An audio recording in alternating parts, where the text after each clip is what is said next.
Assalamualaikum warahmatullahi wabarakatuh. Bagaimana anak-anak, ibu sekalian? Pagi hari ini, mudah-mudahan kalian sehat.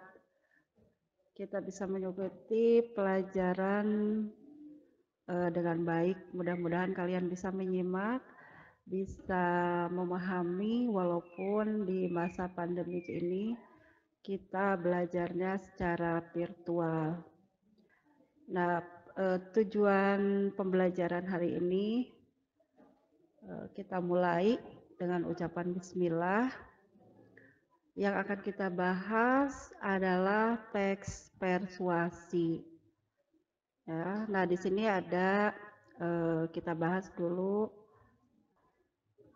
pengertian teks persuasif. Terus di sini ada ciri-ciri yang nomor 3, langkah-langkah penyusunan teks persuasif. Yang keempat adalah contoh. Nah, kita bahas satu persatu pengertian teks persuasif.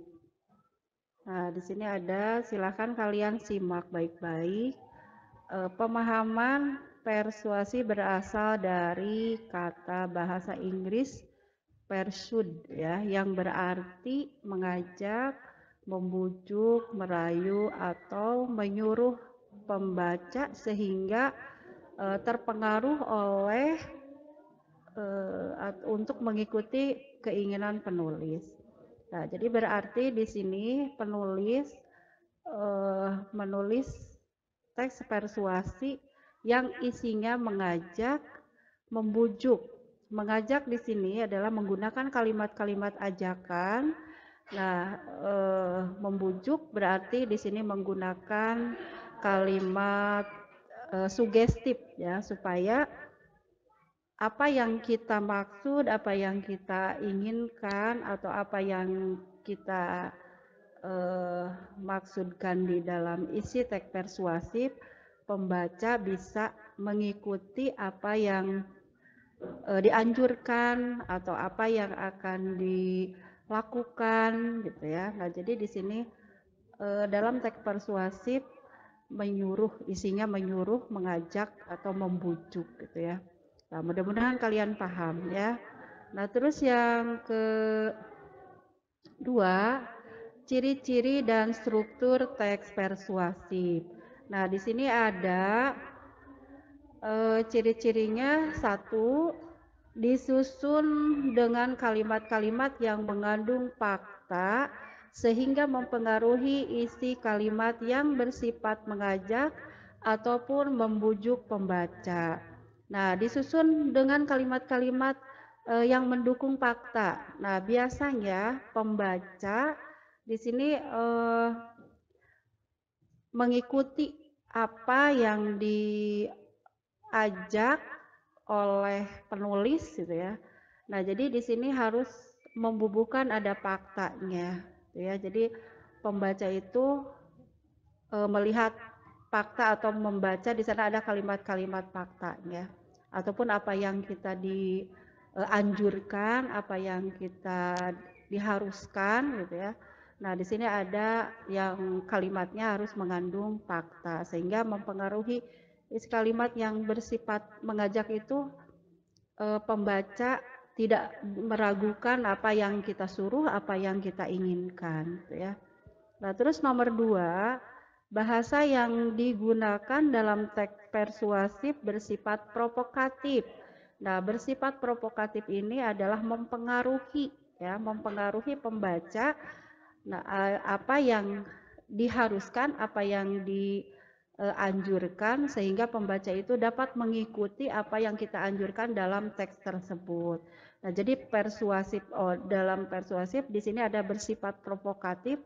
Berarti di sini sifatnya tidak memaksa ataupun sifatnya tidak ada ancaman, gitu ya.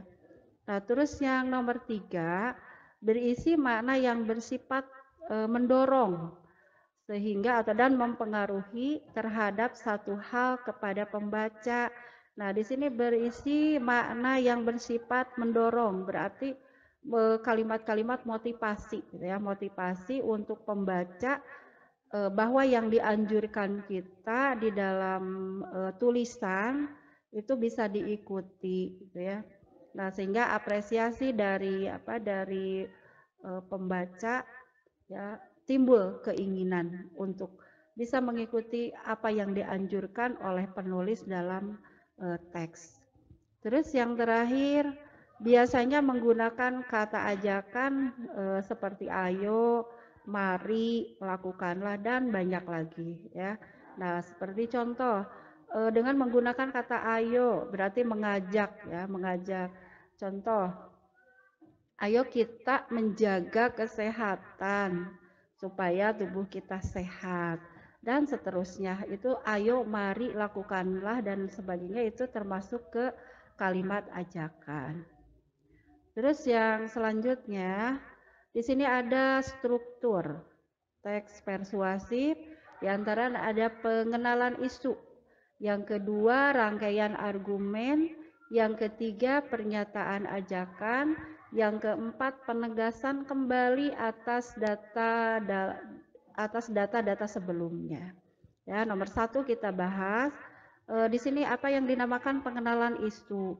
Pengenalan isu itu adalah menentukan topik, menentukan tema apa yang akan dibahas oleh kalian nanti dalam pembuatan teks persuasif.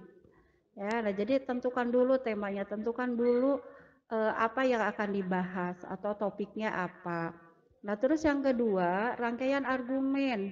Nah, dalam rangkaian argumen, nah tidak sepenuhnya bahwa dalam menulis persuasif di sini tidak hanya mengangkat dari pendapat penulis, tetapi di sini kan biasanya suka ada argumen-argumen lain.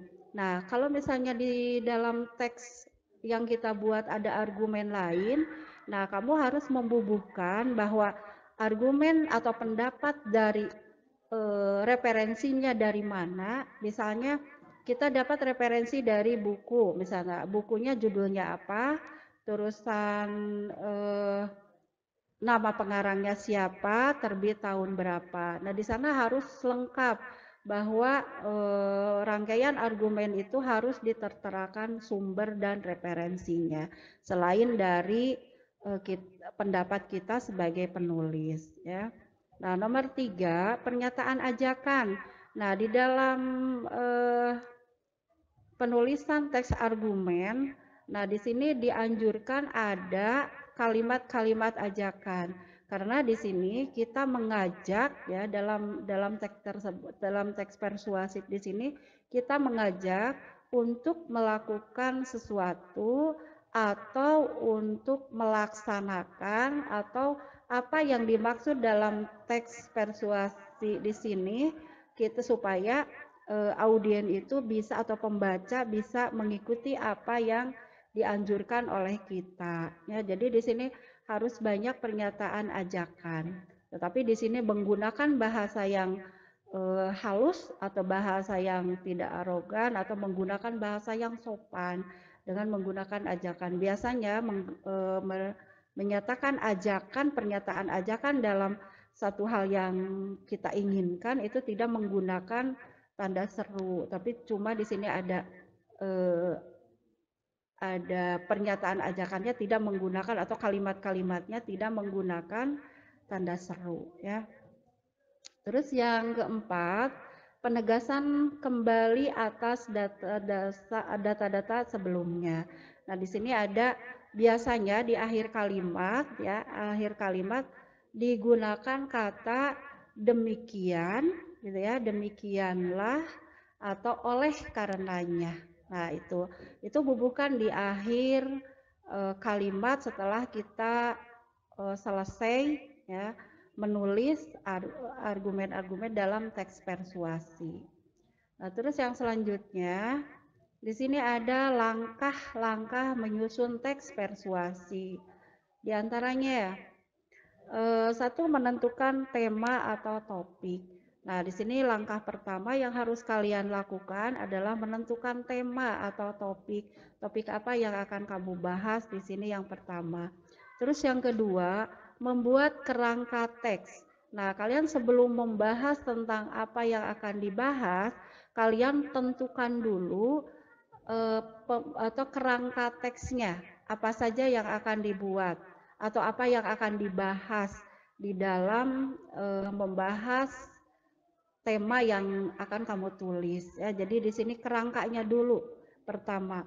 Nah, terus setelah menentukan kerangka, nah tentunya kalian perlu bahan-bahan yang akan dijadikan pembahasan dalam membahas topik atau tema. Nah, kalian silahkan mengumpulkan bahan tidak terbatas dari hanya satu buku. Silahkan kalian menggunakan referensi-referensi dari buku-buku lain atau dari media elektronik ataupun dari apapun yang mendukung ke topik yang akan kamu tulis dalam teks persuasi. Nah, terus yang nomor 4, mengembangkan kerangka. Nah, yang di poin 3 tadi, yang di poin 2 yang tadi kalian sudah tentukan kerangkanya, buat dalam paragraf. Dikembangkan satu kerangka, boleh kalian menggunakan dua paragraf atau satu paragraf lebih atau 2 atau 3. Yang penting kalian tidak menyimpang dari topik. Nah, ini kegunaannya untuk kerangka itu supaya tidak menyimpang dari topik yang akan kalian bahas gitu. Jadi dikembangkan sesuai dengan kerangka teks ya.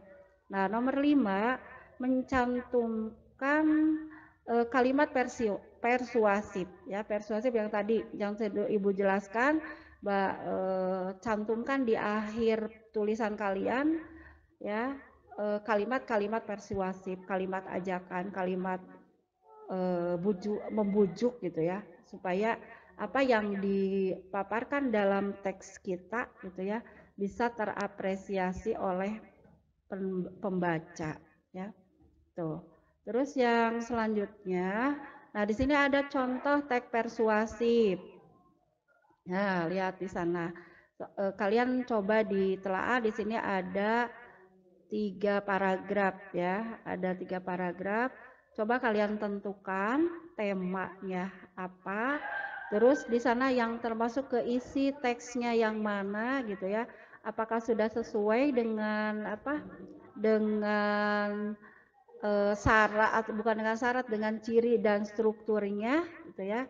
Nah, silakan kalian bisa melihat contoh yang Ibu kasih barusan. Nah, ditelaah dulu. Nah, kalian bisa menggunakan atau bisa membuat teks persuasif sesuai dengan arahan-arahan yang sudah kita bahas di awal gitu ya.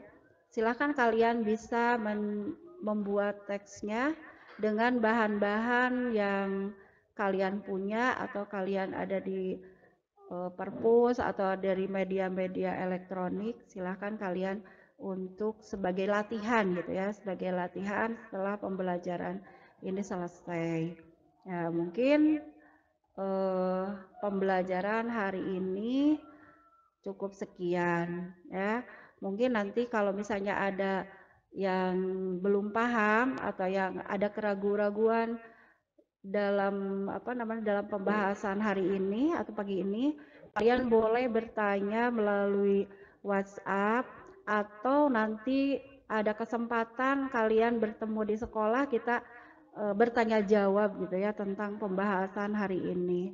Nah, tidak menutup kemungkinan bahwa yang Ibu terangkan itu kamu mempunyai referensi lain gitu selain yang dibahas oleh Ibu sekarang gitu ya. Nah, sekarang kalian boleh membuat contoh, nanti boleh dibahas atau diberikan kepada Ibu pada pertemuan atau nanti ada kesempatan bertemu di sekolah ya. Kita ucapkan alhamdulillah pembelajaran hari ini cukup sekian ya, mudah-mudahan kalian bisa paham, mudah-mudahan kalian bisa mengerti, semoga bermanfaat ya. Assalamualaikum warahmatullahi wabarakatuh.